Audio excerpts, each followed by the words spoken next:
Good evening.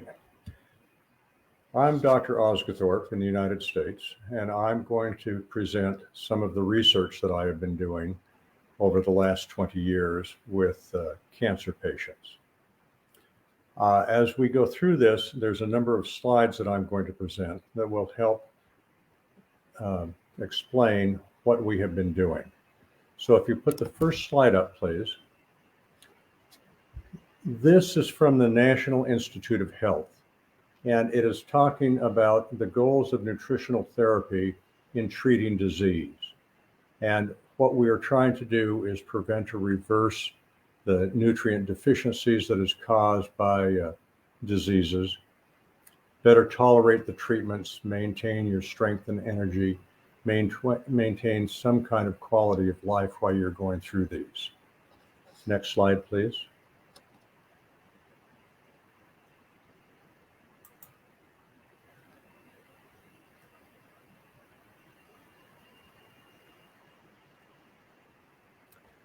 The benefits from clinical trials over the last years, if you can see at the bottom, the one that is specifically highlighted in 26 human studies, 5,200 patients, they have all had increased survival rates. Next slide, please.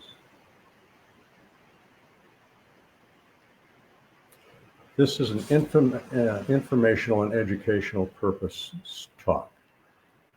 The one caution with a lot of these things, if you are pregnant, they are contraindicated. Do not take if you are pregnant. Next slide.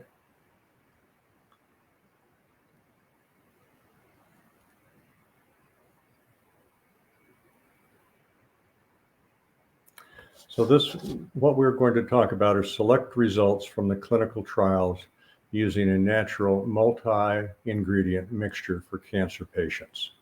Next slide.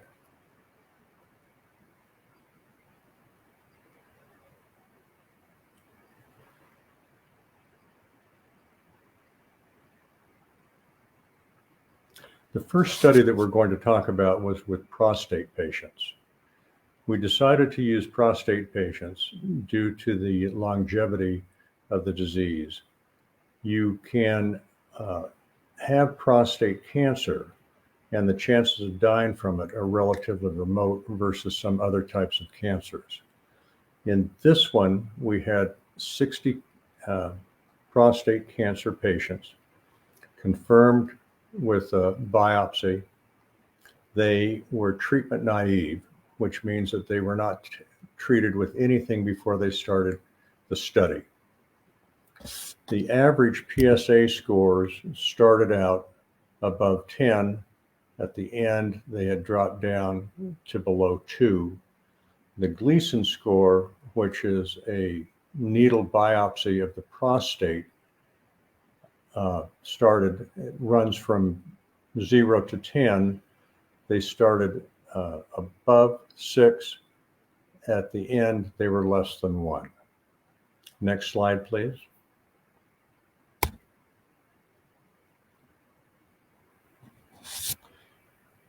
This graph shows you the dispersal of the scores. At the left-hand side, upper top is the start, and the lower right is the end of 12 months.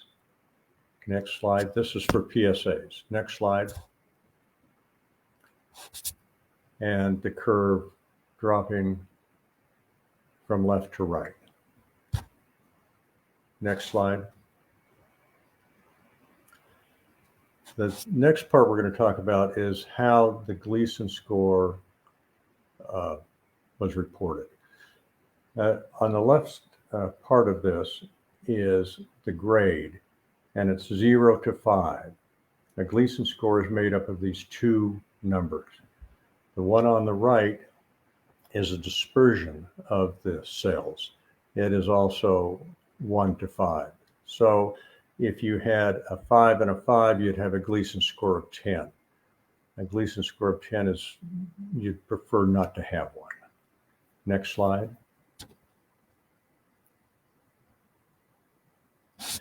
So here is the dispersal of the Gleasons from the start on the upper left to the finish at 12 months on the lower right.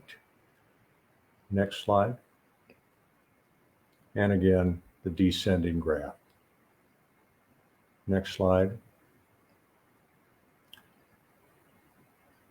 The next study that we did was in alleviating some of the side effects with chemotherapeutic agents. Now, as you can see this number on the left, this is the registration number with clinicaltrials.gov under the National Institute of Health. Next slide. So you can go to clinicaltrials.gov, insert that number, and all of the data on the trial will come up. This one, before they started taking the product, they had the number of side effects as reported on the left side of the screen.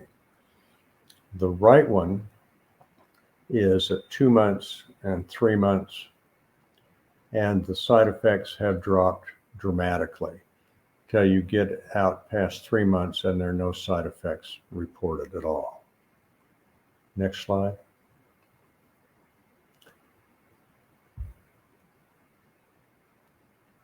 Now we're going to talk about breast cancer. This study was for the eradication of malignant carcinoma in breast tissue. What we are looking at is the CA15-3 levels of breast cancer patients.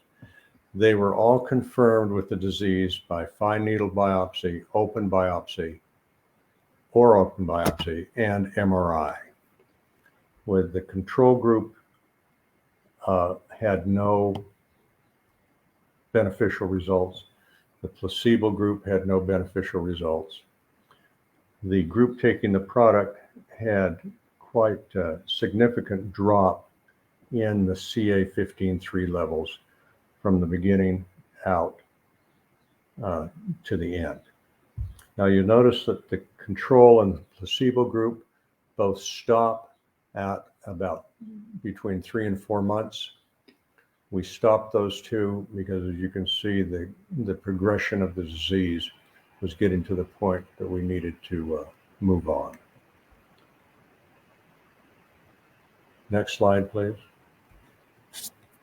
These are the same study, the CEA levels, the control again, the placebo, and the active compactor group. The disease went to 0 when we got out to 12 months. Next slide. So how does all of this work? What we are doing is we are inhibiting ATP, or androstenedione triphosphate. And ATP actually is the mechanism to feed the cell. So if you have a cancer cell, you have a rapidly proliferating cell. If you can inhibit the amount of ATP that the cell can uptake, you can kill it. It will die without adversely affecting the surrounding healthy cells that don't utilize as much ATP. Next slide, please. You cannot completely curtail the ATP. You would die if that happened. So you just want to inhibit it. And here's the makeup of ATP.